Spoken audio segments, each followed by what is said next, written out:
go ahead and we grab this and we have it target this, which should leave us at 1.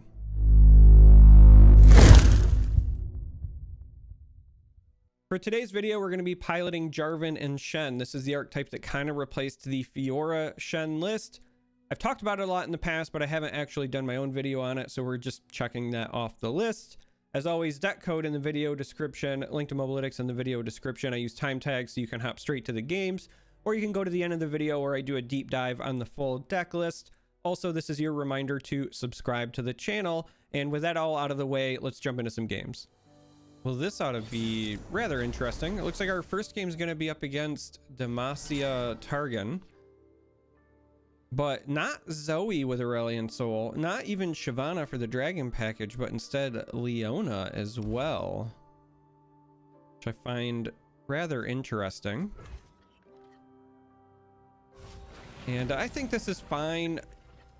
I don't think that it's as imperative to find necessarily like your 2 drops, simply because a lot of times we are banking spell mana to go into our 3 drops. That's when this deck really comes online. So we're just going to go ahead and do that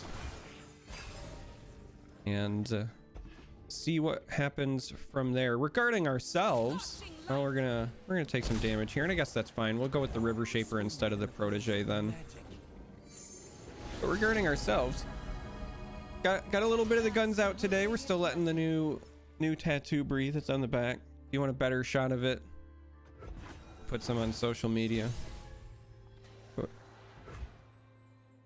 We're a bit out of the ordinary in that regard. Shen feels like an okay development here because then he can use Bright Steel defensively. We do also have the option for Protege. Theoretically could pull this, leaving this open. But I really feel like getting Shen up and running is important. We have no idea what they got from this though, so usually I just assume the worst and pretend that it's going to be a meteor or a comet. If it's a meteor, not much we can do about it. Leona is a great counterplay to stop the attack that we wanted. So the question now is basically whether or not we want to cycle Sharp Sight, because if we swing with this, we have to assume that they're going to block with one of these, and I think that's fine. If they block with Leona, we get her down to 1 health. It might make it easier for some sort of strike play later. If they block with this, we get a trade.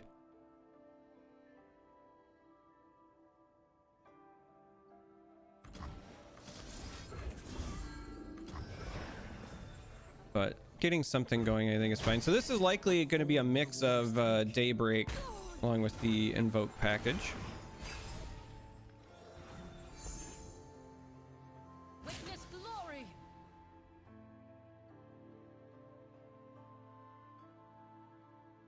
So we don't have any other fast effects to really take advantage of there. It's only 4 damage. So I might be fine with letting the majority of it through. Doing something like this, I think should be relatively safe. But I think we're going to take the Leona bit.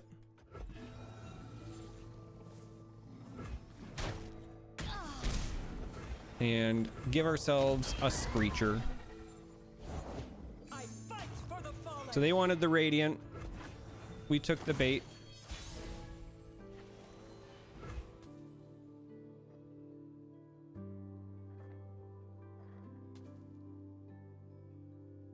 So at this point, we kind of have to ask ourselves, what do we want to leave mana open for? I think we want to barrier this.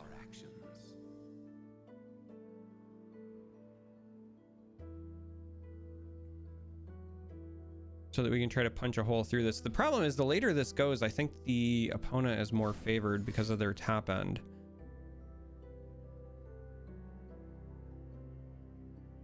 They do have the mana for, again, like a comet or a meteor. We don't know what the Solari has given them. So I'd like to leave this mana for deny open if possible. I say if possible because we might actually just try to eat a Radiant. I'm kind of going back and forth on that at the moment. And I think I've settled on we're just going to try to leave this alone for now and put some damage on Leona. The biggest issue is we could use something like Sharp Sight, but again, we're against Targon, so Hush is always a consideration. Even as it is, we might get hushed here and then they block, so I'd like to, again, leave this open. So I think this is the way that we want to go. And it's almost like we knew it was coming.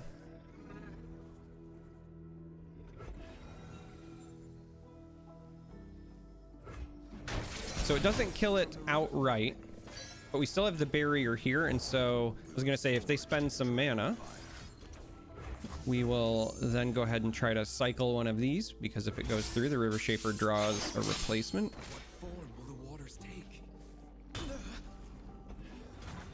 And I think we're just gonna keep the spell mana for now.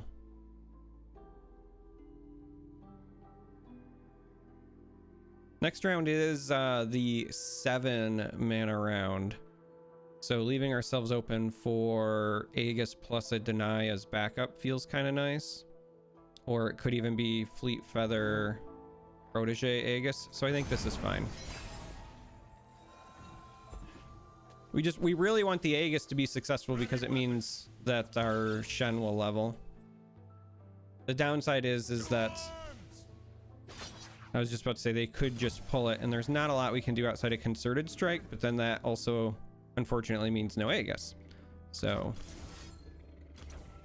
we're gonna pick this first dragon second, because if they interrupt this and we don't get to draw a spell, then we'd still at least like the Fury trigger. But our goal, again, here is to keep Shen alive so that we can get some of that sweet, sweet value. We get punished by like a Bastion. We get punished by their own single combat or Concerted Strike, and they are in Demacia, so those are on the table.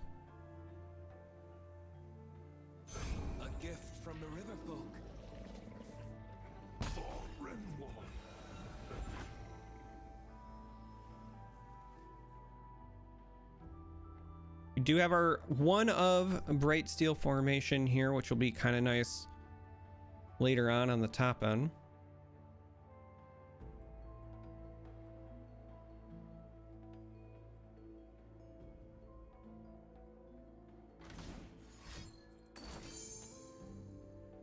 So there's the comment. We sadly do not have the deny, but if they're doing that, then I think I want to actually spend the rest of our mana, because this tells me that we want to potentially snatch this Leona up.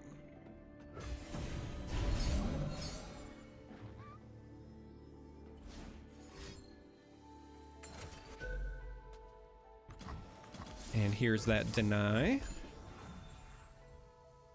which is massive for us. Not only do we push the damage, but they're low on mana themselves now, so the number of opportunities they have to stop something like this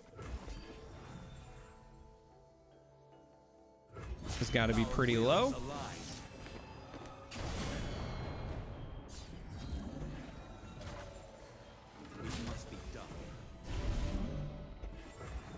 And we get there. Okay, so there's one game out of the way. Let's go play another, see how it goes. So now we're staring down the meta matchup. Thresh, Nasus. Popularity has exploded as of late, both in tournament settings as well as others. I really like the River Shaper opener. I love the Sharp Sight.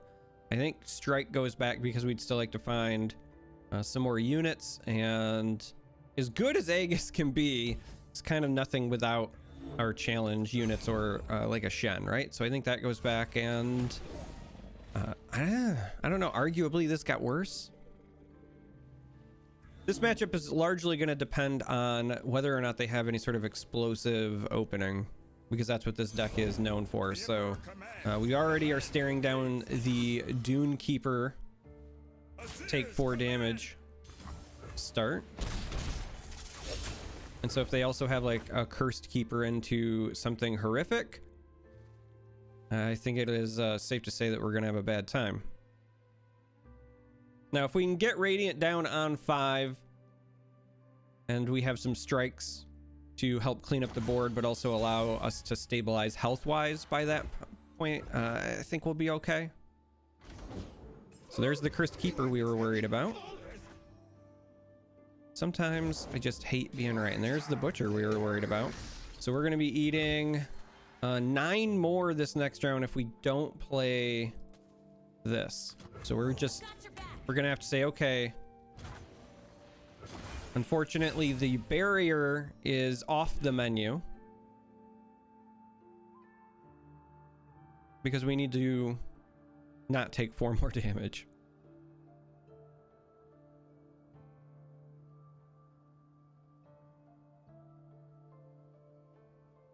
So if they've got a caretaker here, for example, that's kind of rough, because even if we play a second unit as a blocker, they're still going to push the full 9. They would just overwrite this with caretaker, have these 2 hitting us and the saplings going the other direction.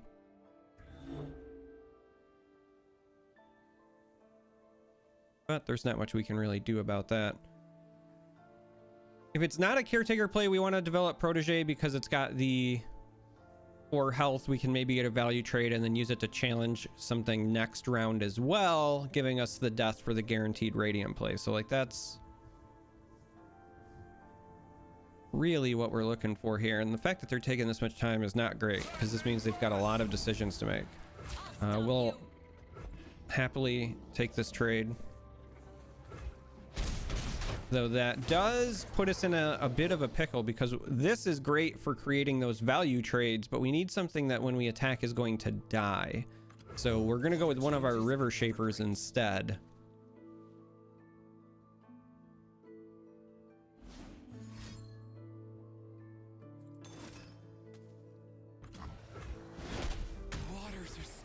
And they're just going to use a Black Spear on it. I guess that's fair.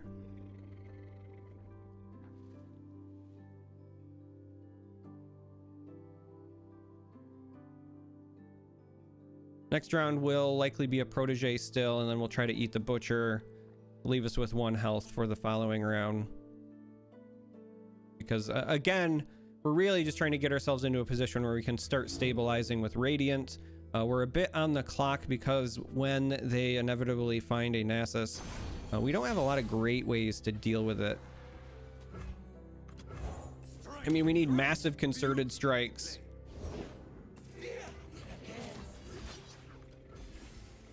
Basically. Or, you know, if it's small enough Jarvan into then striking it somehow, etc., etc. But we are a bit concerned about a Nasus. So they're hitting 5. This could be a Thresh play here. There is the Thresh. We just hope they don't have another thing to sacrifice this. Wow, they just straight up passed. Interesting.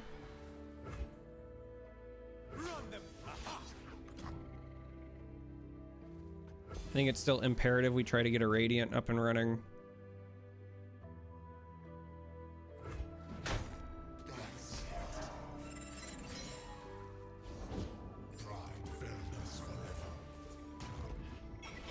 So we will do this.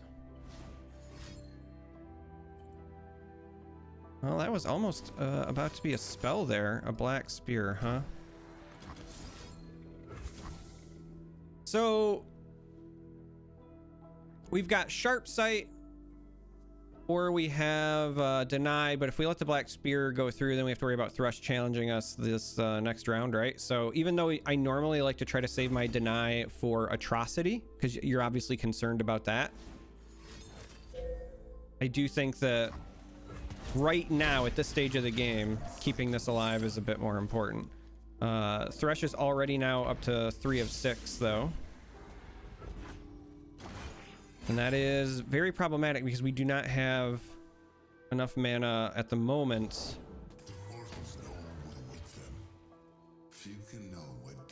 to kill the Thresh the way that we would like to.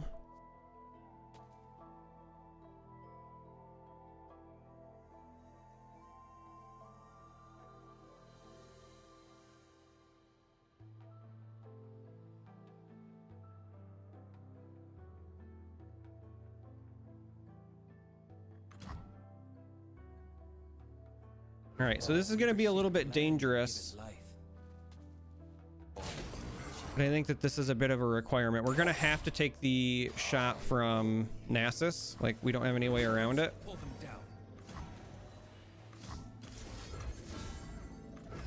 But we want to do it this way to gain as much health as we can and also make sure that we kill the Thresh. So very excited that they did not have a glimpse because we really wanted to gain that health. Very excited to top deck a deny for a potential atrocity play. So at this point now, until this gets more health for us, we really can't go below the 4 mana. And we'd love to also play a concerted strike here, but we will have to save that for next round. Concerted strike obviously means that we gain more health. Instead, we're gonna develop this and see if we can challenge here.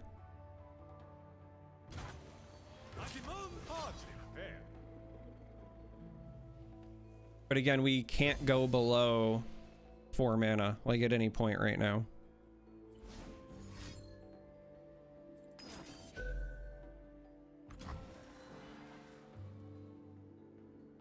So there's that glimpse we were worried about, but not much we can do. At least they're using it here and not when we needed to gain the health, so I suppose positives. If we do this, we still have our 4 mana left over, but it gives us another potential body.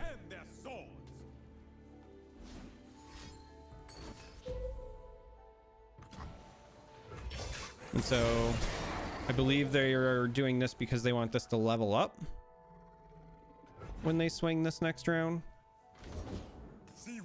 Makes an awful lot of sense. Have the rest go wide. We're gonna have to lose our Radiant.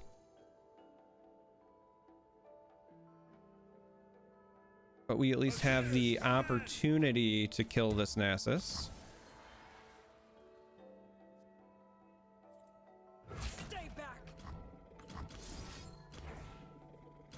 So if we do something like this, they both die, but we go to 15.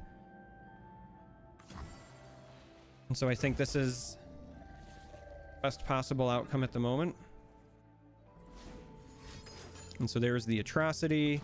They could have another atrocity, I guess.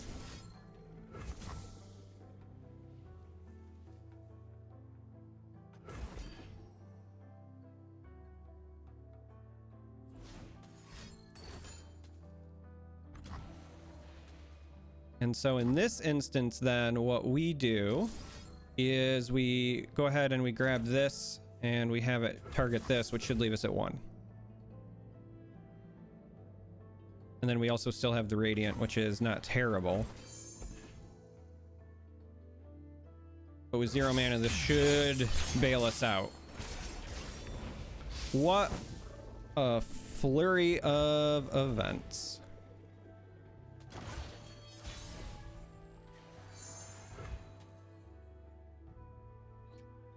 And so now with us at 11, I think it's fine for us to go Fleet Feather into Bright Steel here to try to push as much damage as possible.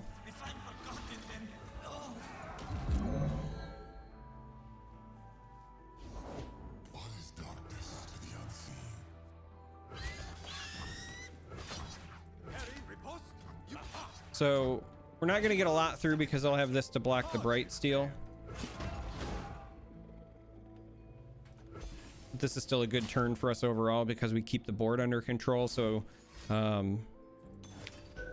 interesting. They deny the health gain in favor of taking 9 damage. So we're hanging out over here at 11. We don't heal from the Radiant anymore, but they're out of cards. So I think that's the real benefit. And then with the top deck of Jarvan, we should be able to get there, and we get a win. That was a nail biter. Well, let's go take a look at the list. So that last game was a bit of a nail biter. For some reason, I noticed at the end, actually, it showed that I was still at 11 health when I was expecting to be at 1 health. And that also is why I think that my opponent was trying to deny the life gain as opposed to, you know, avoiding the 9 damage from the Bright Steel formation. And so I don't know if that was just a visual error on my end, because they were playing as if I was still at 1 and I expected to be at 1. But I noticed when I was just checking the clip real quick before I started doing the deck deep dive that I was at 11 somehow. So I don't know what was up with that, but expected to be at 1. We still won anyway. We hung in there against a really solid meta deck. So I'm going to go through my list, talk a little bit about play patterns, and then I also want to mention what your good matchups are, your bad matchups are, etc., etc. So right out of the gate, we have Fleet Feather Tracker. This is to help you establish some early presence, and it pairs very nicely with Bright Steel Protector against aggro decks. I mean, at this point, you know the drill with these two. And this is because this is not the Fiora Shen archetype anymore. You do not come online as fast. This is really much more, in my opinion, of a traditional mid-range deck. Your deck really starts to come alive in like rounds 5, 6, and 7 with this list. That's where the meat of your deck is. So these are necessary to kind of get you there. As far as play patterns go, excuse me, my brain's going faster than my mouth. The common opener, if I'm being entirely honest, is to pass in the early rounds to set yourself up with spell mana plus a 3-drop. But these are fine depending on the matchup and what your hand state looks like. We are running 3 copies of Sharp Sight to block pesky elusives, and it's just a great combat buff. Speaking of combat, we're still running single combat because the only way right now that this list runs to gain health, because I am not running the lifesteal barrier card, is through Radiant Guardian. And so making sure you have ample number of strikes when that comes down is really important. So obviously 3 copies of single combat. At 3, Protege basically replaces what used to be Fiora in the old list. Sometimes you ran both anyway, but it's still great. And then River Shaper is your primary source of card draw. When we get to the 4s, we have Deny. Still, I think, really good in this meta for stopping Atrocity, and in the right matchups, even a timely Avalanche stop or whatever, it can be helpful, but really this is just anti-Atrocity tech.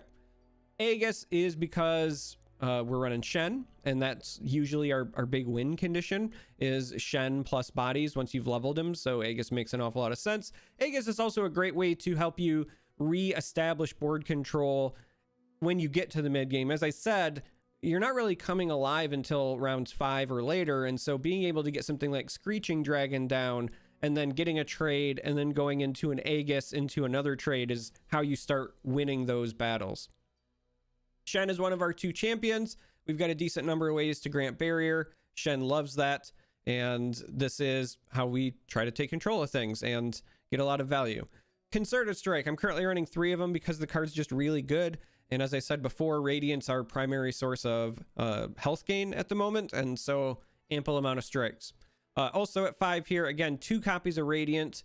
I'd love to run 3, but the reality is, even when you do draw it, it can sometimes be clunky because you still need to find a way to kill one of your own units. That's the one downside. But I just think that Radiant is really good in an aggro-heavy meta, and we are experiencing that. I still shudder to think that Radiant used to be a 5/5. Like, it's still great as a 4/5 here, but this is how you stabilize against a lot of aggro decks. And then Screeching Dragon here, not quite Radiant Guardian in terms of the lifesteal, but still great way to be proactive and help you take control of the board. And then at the top end, we've got Jarvan. So Jarvan is one way you can close out games because once you level him up, being able to Cataclysm every round is just massive. A lot of times by the time you get to that point, you'll have opponents just concede. And then on top of Jarvan, on the off chance you don't draw him, you have King Jarvan here who can fetch him, But if you've already played him, you know, the dream is that you have played Jarvan and then later you play King Jarvan into a massive round for you, because everything gets Challenger and Scout. And so you should be cleaning up the board at that point and asserting your dominance. And then I know a lot of lists have cut it, but I still run 1 Bright Steel on the top end because this is a great way to close out games. We are still running Shen after all, but even without Shen, being able to barrier your squad up. If you had a rough game, for example, and maybe Jarvan has not leveled yet, by the time you get to a Bright Steel and Swing round, you're probably going to level Jarvan because your squad is all barriered up. They're probably going to have to block them, and then Jarvan does his thing. So I still really like the 1 Bright Steel. Now, as far as potential changes, things like that, because I like to talk about deck flexibility whenever I'm mentioning it, or other things that I have tried. I do, for example, still think that Spirit's Refuge has a lot of value. It's just one of those things where it's really hard to figure out where you fit it in. Do you cut a Concerted Strike to fit it in? Do you cut Bright Steel and just rely on the rest to be your late game and then put one of these in? There's a couple of different ways you could do it, but more lifesteal is great in this list. Obviously, it's a barrier, so it helps Shen. If you're on the attack and you barrier your units, Jarvan is closer to leveling, etc., etc. So this card, I like this more than Riposte at the moment, but this card is really here for the extra life game. Even just being able to play this and then single combat something, so you also gain a bunch of health, I think is really huge. When you get to the later stages of the game, if you barrier your Jarvan, for example, and then use a strike, you can really put yourself in a good position. So I do think that if I was going to make changes, it might be cutting the Bright Steel for this, or a Concerted Strike, or maybe both, and run 2 of these. It mostly depends on how much aggro you are seeing on the ladder at the moment, because when I talk about matchups, this is really good against board-centric aggro, and it's not so good against burn-centric aggro. So if you're seeing a lot of the burn styles of aggro, think a lot of Doom Beasts, think there's that Teemo Noxus deck running around that like just runs all the burn, aftershocks even. If you're running into stuff like that on the ladder, you could consider playing a different deck that just targets them, or you can put in some of those Spirit's Refuges. If you are running into more mid-range, I think that this is actually a pretty decent deck in most mid-range matchups. Targan, Demacia can be difficult because if you don't put a good enough clock on them, by the time they get to where they're developing Aurelion Soul, if you've had a bad hand, they can just go over the top of you. They can outgreed you. So you have to be mindful of that in that matchup, and you also kind of have to be mindful of a well-timed hush on something like Jarvan. So as long as you keep those things in mind, you can do pretty well there. I think that it's good against other mid-range decks that are not Ashe. So in my limited experience piloting the deck, Ashe Noxus, so like Ashe LeBlanc, is pretty rough on this deck, and there's not a lot you can do about it. So if you're seeing a lot of that, I would not consider playing this deck. The big reason for that is that we don't have any ways to effectively stop the flash freeze effects. So Deny is, okay against Reckoning. That deck usually runs Culling Strike and maybe sometimes like a one of Bloody Business, but usually it's like Reckoning and Culling Strike. And then the rest are burst spells. And not only are they burst spells, but they are burst spells that are going to reduce your attack power. So traditionally, when you get into a spell fight, that last game's a great example. We go to do something, they play Atrocity, we try Deny, they play Atrocity, we play a single combat. None of that matters against Ashe because they play a flash freeze, and now you can't single combat with your unit anymore because it has 0 attack. So it just shuts down everything you're trying to do really as a Demacian based deck. And we don't have any way to give ourselves spell shield really in this list. So you suck it up and deal with it. So if you're seeing a lot of that, I would say play a different deck. Otherwise, I think this has some legs. If you're looking for an alternative, I would say this is probably, a solid tier 2 deck. It is certainly good enough to get some wins. It's probably not the most efficient at climbing, but if you want to kind of casually climb, like if you still want a positive win rate, but you want to do something a bit off meta, then this could be a great choice for you. So I have been having fun piloting the list the past couple of days, but I have been seeing an increase in Ashe and LeBlanc as of late, so I do want to make sure that you guys understand that this is not necessarily a great matchup for this list. But that's the end of the video, so if you made it this far, I appreciate you as always. Thank you for watching. If you're new, you have not yet, or if you're a returning watcher, if you're one of those people who has watched a few of my videos but you still haven't subscribed, you should hit the button. It's free, it's easy to do, and it helps me out. But I love you, and until next time, may you walk on warm sands.